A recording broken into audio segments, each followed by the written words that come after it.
लोकसभा चुनाव के 7वें चरण को लेकर सारी बड़ी अपडेट के साथ आपके सामने मौजूद दोस्तों चलेंगे। सबसे पहले सबसे बड़ी खबर में आपको बताएंगे सत्ता के संग्राम में 7वें चरण में आज कहां वोट डाले जा रहे हैं, किस तरीके का ट्रेंड सामने आ रहा है। इसी के साथ में एक और बड़ी खबर में आपको बताएंगे किस तरीके से उत्तर प्रदेश के अंदर जबरदस्त बदलाव होने जा रहा है। दोस्तों बहुत बड़ा खेला होने वाला है, बताएंगे आपको किसने बड़ा दावा किया है। इसी के साथ में 24 के चुनाव में नरेंद्र मोदी को हराने और भारतीय जनता पार्टी के खिलाफ विपक्ष को जबरदस्त समर्थन बाहर के कई देशों ने किया है। दोस्तों सोशल मीडिया पर हुए कई खुलासे के बाद बीजेपी के लोग बुरी तरीके से भड़क गए हैं और नरेंद्र मोदी के मेडिटेशन को लेकर पाखंड बताते हुए सोशल मीडिया पर जमकर ट्रेंड कराया जा रहा है। साथ साथ स्मृति ईरानी ने फिर से क्यों लिया है राहुल गांधी का नाम। दोस्तों सोशल मीडिया पर फिर से उनके वीडियो के बाद जमकर आलोचना की जा रही है। साथ साथ बताएंगे इंडिया गठबंधन की एक बड़ी पॉलिटिकल पार्टी ने इलेक्शन कमीशन ऑफ इंडिया से काउंटिंग के दिन को लेकर एक बड़ी रिक्वेस्ट की है। दोस्तों बताएंगे क्या कुछ कहा गया है और प्रज्वल रेवन्ना के मामले को लेकर भी बड़ी जानकारी सामने आ रही है। आखिरकार गिरफ्तार कर लिया है कर्नाटक की कांग्रेस सरकार ने और एक एक करके चलेंगे लोकसभा चुनाव जुड़ी फटाफट सारी बड़ी अपडेट की तरफ। लेकिन उससे पहले अगर आप भी मानते दोस्तों कि पंजाब के अंदर आज लगातार जो वोट डाले जा रहे हैं, इस वोट के दौरान किसान भारतीय जनता पार्टी से किसान आंदोलन के समय में हुए नुकसान का बदला लेने जा रहे हैं। और जिस तरीके से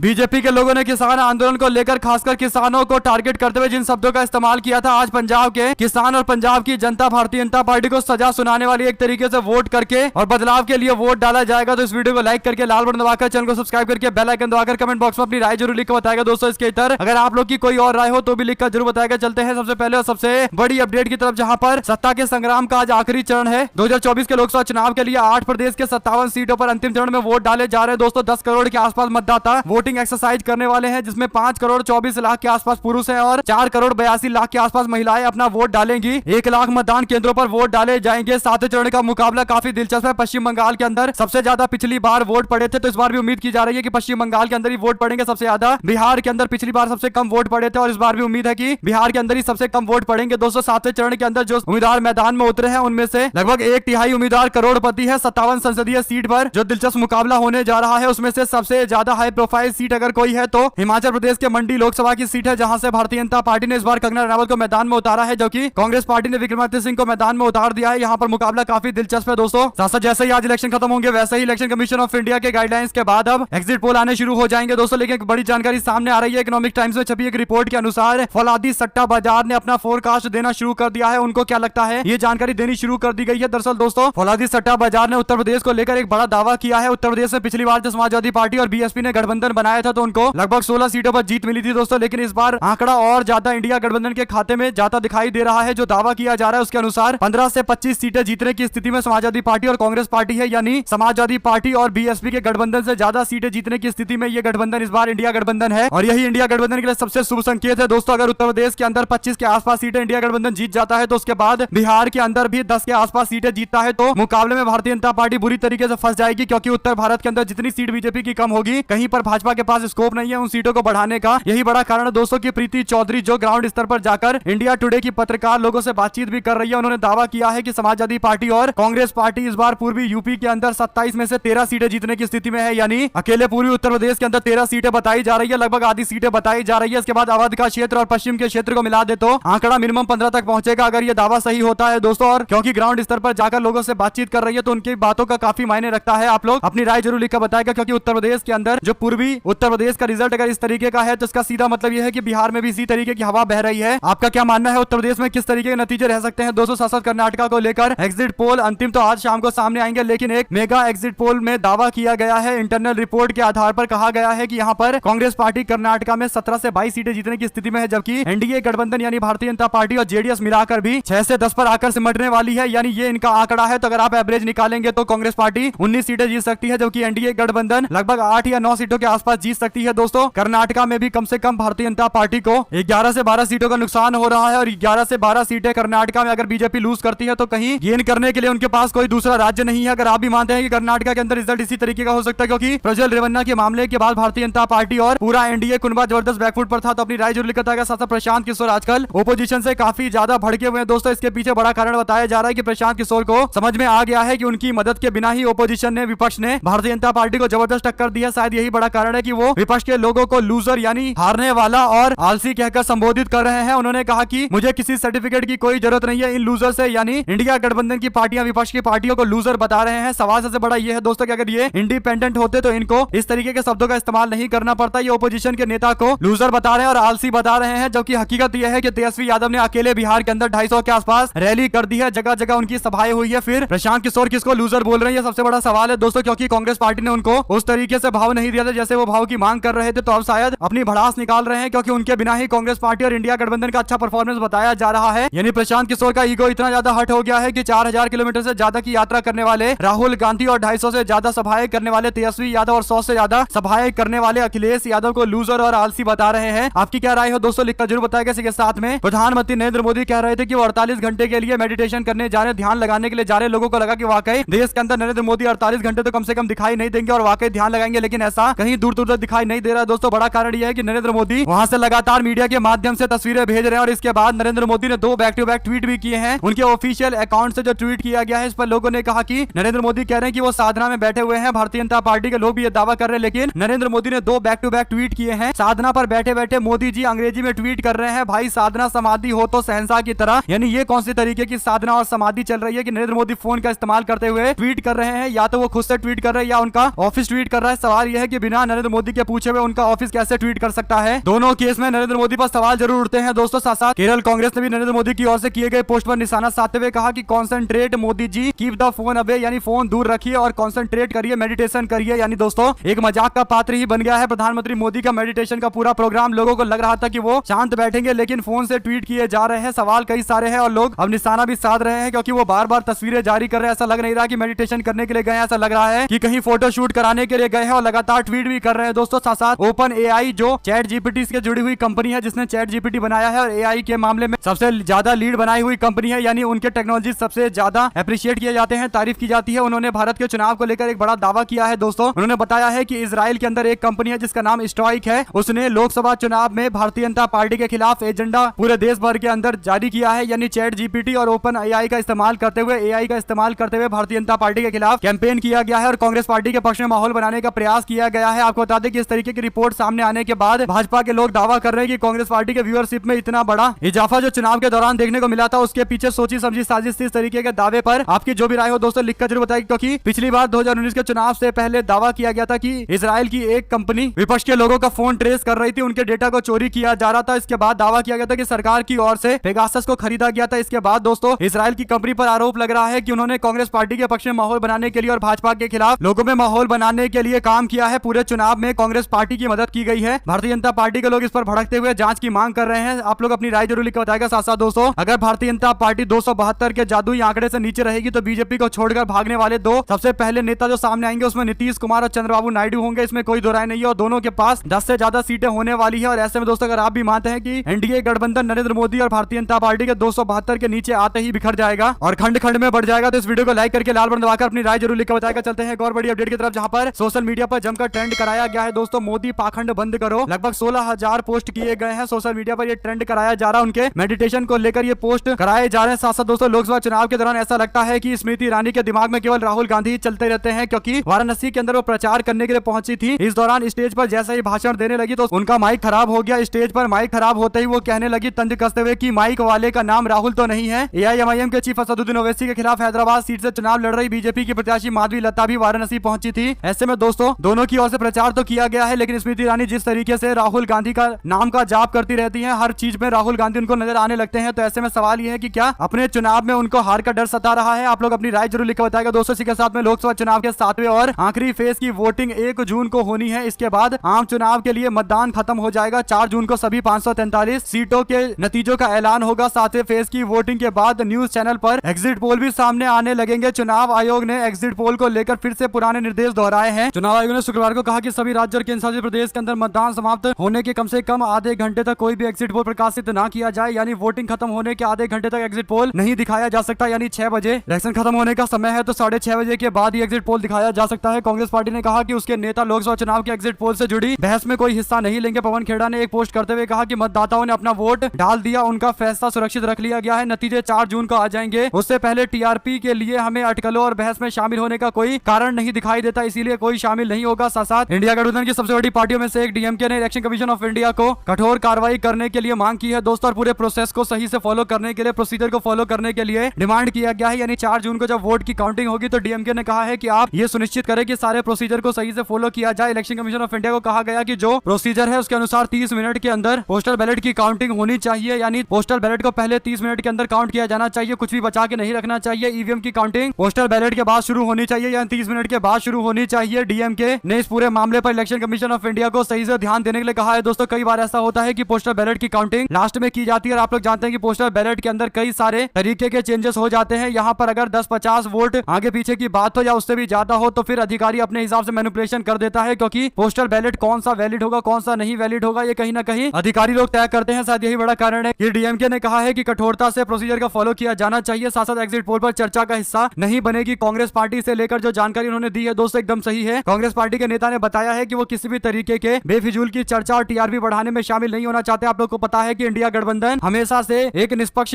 मीडिया के लिए आवाज उठाता रहा है, जबकि मीडिया जिस तरीके का काम करता है साफ तौर पर टीआरपी और नरेंद्र मोदी और बीजेपी की तारीफ करने के लिए केवल काम करते रहते हैं ताकि सरकार से एडवर्टीजमेंट मिल जाए और विपक्ष को केवल टीआरपी बढ़ाने के लिए बुलाया जाता है। दोस्तों यही बड़ा कारण है कि गोदी मीडिया को तगड़ा झटका देने के लिए कांग्रेस पार्टी ने ऐलान किया है कि वो किसी भी डिस्कशन में शामिल नहीं होंगे जो एग्जिट पोल से जुड़ा रहेगा। अगर आप भी मानते हैं कि एकदम सही निर्णय लिया गया है तो अपनी राय जरूर लिखकर बताएगा, और आप लोग की कोई और राय हो तो भी लिखकर जरूर बताएगा। चलते हैं एक और बड़ी अपडेट की तरफ, जहां पर स्वाति मालीवाल मामले को लेकर बड़ी जानकारी है। राज्यसभा के सदस्य स्वाति मालीवाल मामले में रिपोर्टिंग करने से मीडिया को रोकने की मांग वाली याचिका पर सुनवाई से दिल्ली हाईकोर्ट ने इंकार कर दिया है। याचिकाकर्ता की सुनवाई करते हुए कार्यवाहक मुख्य न्यायाधीश मनमोहन व न्यायमूर्ति मनमीत प्रीतम सिंह अरोड़ा ने पीठ ने कहा कि याचिका केवल प्रचार के लिए दायर की गई थी, इसमें राजनीतिक रंग प्रतीत होता है। प्रज्वल रेवन्ना का पोटेंसी टेस्ट होने वाला है, एसआईटी कराएगी जांच। सूत्रों ने किया है बड़ा दावा। महिलाओं के साथ यौन उत्पीड़न के आरोपी निलंबित जेडीएस के नेता प्रज्वल रेवन्ना को शुक्रवार को गिरफ्तार किया गया है। कर्नाटका पुलिस की ओर से एसआईटी ने उसे कंपेगौड़ा इंटरनेशनल एयरपोर्ट पर गिरफ्तार किया है। न्यूज एजेंसी पीटीआई की रिपोर्ट के मुताबिक प्रज्वल रेवन्ना के वीडियो की जांच के लिए कर्नाटक सरकार की ओर से गठित की गई एसआईटी ने प्रज्वल रेवन्ना का पोटेंसी टेस्ट कराने की योजना बनाई है, जिससे मेडिकल जांच में पता चलेगा कि ये व्यक्ति यौन उत्पीड़न करने में सक्षम है या नहीं है। कुल मिलाकर दोस्तों इस मामले पर एसआईटी के द्वारा जिस तरीके से जांच की जा रही है और जिस तरीके से कार्रवाई करते हुए तत्काल गिरफ्तार किया गया है, लग रहा है कि कर्नाटक की सरकार उचित निर्णय तक पहुंचाएगी और उचित न्याय सुनिश्चित करेगी। आपकी जो भी राय हो लिखेगा जरूर। साथ साथ दोस्तों राम मंदिर को लेकर तरह तरह की टिप्पणी करने वाले ओपी राजभर, क्योंकि अब भारतीय जनता पार्टी के साथ में और उनका बेटा इस बार चुनावी मैदान में उतरा हुआ है, घोसी में वोट डाले जा रहे हैं, तो ऐसे में अब उन्होंने राम मंदिर की तारीफ करते हुए विपक्ष को निशाने पर लेते हुए कहा कि जब राम मंदिर बन रहा था तब भी विपक्ष ने इसका विरोध किया था। यानी दोस्तों अब घोसी के अंदर अपने बेटे को चुनाव जितवाना है तो राम मंदिर को लेकर बयान में बदलाव देखे जा रहे हैं। साथ साथ पंजाब के अंदर किसानों के आंदोलन को लेकर जिस तरीके से लाठीचार्ज की गई थी और जिस तरीके से प्रोटेस्ट को रोकने का प्रयास किया गया था और जिस तरीके के अभद्र भाषा का इस्तेमाल किया गया था, अब लोगों की ओर से सोशल मीडिया पर कई सारी मांग की जा रही है। कहा जा रहा है कि पंजाब के किसानों को नहीं भूलना है कि उनके साथ क्या हुआ है और इसीलिए उनको इस बार के आज के वोटिंग के दिन भारतीय जनता पार्टी को सजा सुनानी है, बैलेट में अपना विरोध दर्ज कराना है ताकि भाजपा को समझ में आए कि किसान उससे कितने नाराज है। साथ साथ बिहार में पिछले 24 घंटे में लू से 10 मतदान कर्मियों की मौत हो गई है, 14 लोगों की टोटल मौत हुई है। अधिकारियों ने इस मामले पर जानकारी दी है। दोस्तों आपदा प्रबंधन विभाग की ओर से जारी एक बयान में कहा गया कि अधिकतर मौतें भोजपुर में हुई है, जहां चुनावी ड्यूटी में तैनात 5 अधिकारियों को लू लगने से उनकी मौत हो गई। यानी आप समझ सकते हैं कि कितना गंभीर यह मामला है। इलेक्शन कमीशन ऑफ इंडिया की तैयारियों को लेकर सवाल उठने पूरी तरीके से लाजमी है। दोस्तों एक ही जगह पर लू लगने से इतने लोगों की मौत कहीं ना कहीं गंभीर विषय है। साथ साथ विपक्षी गठबंधन Indian national development inclusive alliance के मुख्य घटक समाजवादी पार्टी के अध्यक्ष अखिलेश यादव ने शुक्रवार को पार्टी के कार्यकर्ताओं से मतगणना के दिन सावधान और सक्रिय रहने की अपील की है। उन्होंने कहा है कि झूठ फैलाकर भारतीय जनता पार्टी के लोग आप सबका मनोबल गिराने की कोशिश करेंगे। भारतीय जनता पार्टी का एग्जिट पोल आएगा और इसमें ये लोग बीजेपी को 300+ सीटें दिखाकर मनोबल तोड़ने का प्रयास करेंगे ताकि लोग ध्यान ना दे कि मतगणना कैसे की जा रही है। उन्होंने अनुरोध किया है कि आप लोग किसी भी भाजपाई एग्जिट पोल के बहकावे में ना आए, पूरी तरीके से सतर्क रहे। सपा के प्रमुख अखिलेश यादव ने सोशल मीडिया मंच एक्स पर कार्यकर्ता पदाधिकारी और प्रत्याशियों को संबोधित करते हुए संदेश देते हुए कहा कि मैं आज आपसे एक बेहद जरूरी अपील करता हूं। आप सब कल वोटिंग के दौरान, यानी आज की बात उन्होंने की है, वोटिंग के बाद पूरी तरीके से सचेत रहना। मतगणना खत्म होने और जीत का सर्टिफिकेट लेने के बाद तक आपको सजग और सतर्क रहना पड़ेगा। यानी जिस तरीके से एग्जिट पोल दिखाए जाएंगे कहीं ना कहीं भारतीय जनता पार्टी को जीतता हुआ दिखाकर मनोबल तोड़ने का प्रयास किया जाएगा ताकि मतगणना पर ध्यान ना दे। लेकिन समाजवादी पार्टी के कार्यकर्ताओं को स्पष्ट कर दिया गया है कि मतगणना और जीत के सर्टिफिकेट से पहले कुछ भी कोताही नहीं बरतनी है। साथ साथ लोकसभा चुनाव अब अपने अंतिम पड़ाव पर है। दोस्तों आज फाइनल वोटिंग डाली जा रही है और इस बीच चुनावी रणनीतिकार और राजनेता योगेंद्र यादव ने आखिरकार अपना बयान देना शुरू कर दिया है। योगेंद्र यादव की माने तो इस बार भारतीय जनता पार्टी 240 से 260 के आसपास सीटों पर सिमट रही है। उनका कहना है कि एनडीए गठबंधन 35 से 45 सीटें ला सकता है, तो एनडीए गठबंधन बहुमत का आंकड़ा पार कर सकता है। लेकिन अकेले भारतीय जनता पार्टी किसी कीमत पर यह इम्पॉसिबल है कि वो मेजोरिटी के आंकड़े को हासिल कर पाएगी। एनडीए गठबंधन जिसमें घटक दल के तौर पर जनता दल यूनाइटेड और तमाम पार्टियां हैं जो कब पलटी मारेंगी कुछ पता नहीं है। और जिस तरीके से जिन परिस्थिति में उन्होंने भारतीय जनता पार्टी को सपोर्ट करना शुरू किया था, यानी कईयों पर जांच हो रही थी, तो इनकी सरकार जाने की उम्मीद में तुरंत पलटी मार लेंगे, इसमें कोई दो राय नहीं है। इसके बाद उनसे पूछा गया कि क्या आपको लगता है कि कन्हैया कुमार दिल्ली के उत्तर पूर्वी सीट से चुनाव जीत सकते हैं। उन्होंने कहा कि मैं चाहता हूं कि कन्हैया कुमार चुनाव जीते, लेकिन मेरा अनुमान है कि काफी टफ सीट है उनकी, उनका जीतना बहुत मुश्किल है। साथ साथ दोस्तों सीएम योगी आदित्यनाथ आदित्यनाथ को लेकर जेपी नड्डा ने स्पष्टीकरण दिया है। अखिलेश यादव और तमाम नेता इशारों में कहते हैं कि जैसे ही दिल्ली के अंदर अगर गलती से भी बीजेपी की सरकार बन गई, खासकर नरेंद्र मोदी और अमित शाह जीत कर आ गए, तो इस बार उत्तर प्रदेश के अंदर ये लोग योगी आदित्यनाथ को हटाकर किसी और को मुख्यमंत्री बना देंगे। इसके बाद अरविंद केजरीवाल ने भी इसी तरीके का दावा किया था। अब जो जानकारी सामने आ रही है, सीएम योगी आदित्यनाथ को लेकर बीजेपी के अध्यक्ष जेपी नड्डा ने जवाब दिया है। योगी आदित्यनाथ को सबसे योग्य मुख्यमंत्री बताते हुए कहा कि उन्हें हटाने के बारे में कोई सोच भी नहीं सकता। निजी चैनल को साक्षात्कार में सीएम की तारीफ करते हुए जेपी नड्डा कहने लगे केजरीवाल के बयान पर कि मुख्यमंत्री के तौर पर योगी आदित्यनाथ ने एक मिसाल पेश की है। उनकी योग्यता पर हर किसी को भरोसा है। पूरे देश में योगी आदित्यनाथ जैसा सीएम कोई नहीं है। उनकी काबिलियत पर हर किसी को भरोसा है। साथ साथ दोस्तों, मुंगेर के 45 बूथों पर हुई धांधली पुनर्मतदान के निर्देश देने की मांग की गई थी कोर्ट में, लेकिन कोर्ट ने याचिका पर इनकार कर दिया है। बिहार के मुंगेर सीट से आरजेडी के उम्मीदवार अनीता देवी ने 45 बूथ पर धांधली का आरोप लगाते हुए सुप्रीम कोर्ट में दाखिल याचिका में कहा कि दोबारा से इलेक्शन कराए जाने चाहिए, लेकिन ऐसा कोर्ट ने इजाजत नहीं दी है। दोस्तों, कोर्ट ने कोई भी निर्णय देने से मना कर दिया है। हालांकि आरजेडी की ओर से कई सारे सबूत देने की बातें भी कही गई है। शासक फारूक अब्दुल्ला ने फिर से पाकिस्तान से बात करने की वकालत की है। कहा इंडिया ब्लॉक की सरकार आई तो पाकिस्तान से बातचीत की जाएगी। अब्दुल्ला ने साथ में ये भी कहा कि हमें बॉर्डर खोलने देने चाहिए, दोनों मुल्क के लोग इधर से उधर आ जा सके, इस तरीके का पूरा इंतजाम किया जा सके जिससे शांति बहाल हो सकती है। साथ साथ कुशीनगर लोकसभा सीट को लेकर राजनीति में नए तरीके के प्रयोग किए जा रहे हैं। समाजवादी पार्टी ने पूर्वांचल में नई ताकत के तौर पर उभर रहे सैंथवार मल समाज के नेता को टिकट देकर समाज का समर्थन पाकर अपने को विस्तार करने का प्रयास किया है। पूर्व मंत्री स्वामी प्रसाद मौर्य और अपने राजनीतिक जीवन में पहली बार अपने बूते पर अपनी राजनीति को स्थापित करने के लिए तीसरा मोर्चा बनाकर मैदान में उतरे हुए हैं। सपा के प्रत्याशी अजय सिंह के साथ डिंपल यादव ने प्रचार किया था। स्वामी प्रसाद मौर्य और राजनाथ सिंह के साथ भारतीय जनता पार्टी के प्रत्याशी विजय दुबे भी दिखाई दिए थे। तो कुशीनगर के अंदर त्रिकोणीय मुकाबला हो सकता है या फिर सपा का कैंडिडेट यहाँ मजबूत बताया जा रहा है। दोस्तों, साथ साथ प्रधानमंत्री नरेंद्र मोदी की कन्याकुमारी में ध्यान साधना पर सियासी पारा लगातार चढ़ा हुआ है। विपक्ष ने इसे लेकर प्रधानमंत्री मोदी पर निशाना साधा। बीजेपी ने विपक्ष पर पलटवार करते हुए बिहार के डिप्टी सीएम और भारतीय जनता पार्टी के नेता विजय सिन्हा ने विपक्ष को असुर बता दिया, यानी दोस्तों राक्षसों से तुलना की गई है। उन्होंने आरजेडी और कांग्रेस पार्टी पर निशाना साधते हुए कहा कि ये लोग सावन में मटन और नवरात्रि से पहले मछली खाते हैं। इनकी प्रवृत्ति हमेशा शांति भंग करने वाली रही है, असुर प्रवृत्ति रही है, यानी राक्षसों से तुलना की जा रही है। सशद योगेंद्र यादव ने जो भविष्यवाणी की है कि भारतीय जनता पार्टी 245 के आसपास सीटों पर सिमटने वाली है, तो इस पर शशि थरूर की ओर से भी एक बयान आया है। शशि थरूर ने लिखा कि दिलचस्प है कि योगेंद्र यादव अपने पिछले अनुमानों के आधार पर सुधार करते हुए कह रहे हैं कि भारतीय जनता पार्टी इस बार 272 के आंकड़े तक अकेले दम पर किसी कीमत पर नहीं पहुंच पाएगी। उनकी स्थिति 230-245 के बीच वाली है। इसके अलावा उनका अनुमान है कि एनडीए के दूसरे दल भी 35 से 40 सीटों पर सिमट जाएंगे। यानी शशि थरूर को योगेंद्र यादव की इस टिप्पणी पर भरोसा है। सांसद निर्मला सीतारमण का बयान आया है। उन्होंने कहा कि कांग्रेस यूपीए सरकार की खराब आर्थिक नीति ने लोगों के सपने को दबाया। कहा कांग्रेस की नीतियों ने देश की प्रगति के लिए बाधा डाली और आम जनता को नुकसान पहुंचाया। यूपीए सरकार के नीतियों ने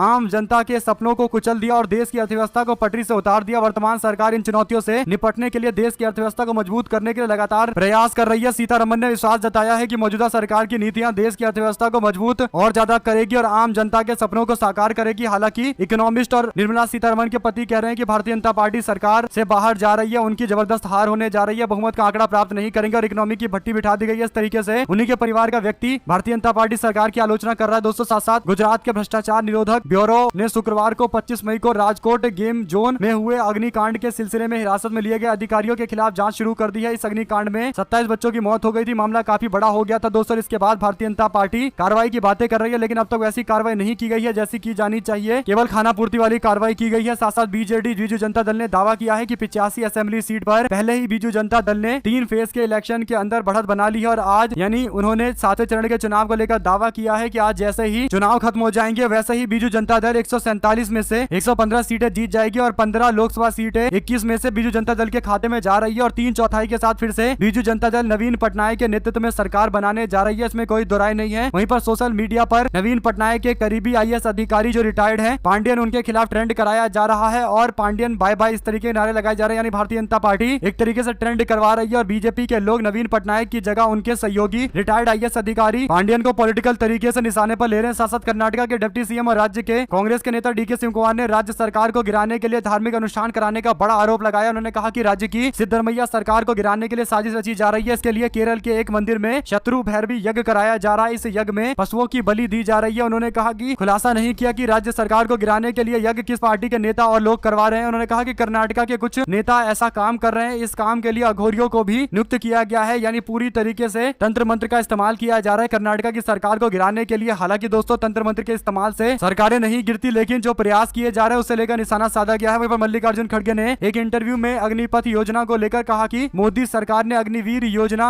से हमारे देशभक्त युवाओं को सेना में 4 साल के कॉन्ट्रैक्ट पर रखा है। कांग्रेस पार्टी की सरकार आते ही अग्निवीर योजना को सबसे पहले बंद किया जाएगा और इसके बाद जो नॉर्मल तरीके से नियुक्तियां होती हैं वो कराई जाएंगी। शासक मल्लिकार्जुन खड़गे ने कहा कि हम लोग तय करेंगे एक साथ मिलकर कि अगला प्रधानमंत्री कौन बनेगा इंडिया गठबंधन की ओर से, जिसके पास ज्यादा सीटें होंगी। ऑब्वियस सी बात है कि उन्हीं का मुख्यमंत्री बनेगा, लेकिन कौन नेता होगा इस पर डिबेट डिस्कशन के बाद ही निर्णय लिया जाएगा। बार बार मीडिया वाले उनसे सवाल पूछा तो उन्होंने कहा कि मेरे लिए तो फेवरेट राहुल गांधी है, जिनको मैं प्रधानमंत्री के तौर पर देखना चाहता हूं। बाकी विपक्ष के लोग एक साथ मिलकर तय करेंगे इंडिया गठबंधन की सरकार आने के बाद। ऐसे में दोस्तों, अगर आप लोगों को ये भी खबर अच्छी लगी हो तो इस वीडियो को लाइक करके लाल बटन दबाकर चैनल को सब्सक्राइब करके बेल आइकन दबाकर कमेंट बॉक्स में जय हिंद जय भारत जो लिखेगा, ज्यादा से ज्यादा वीडियो को शेयर कीजिएगा। बहुत बहुत धन्यवाद।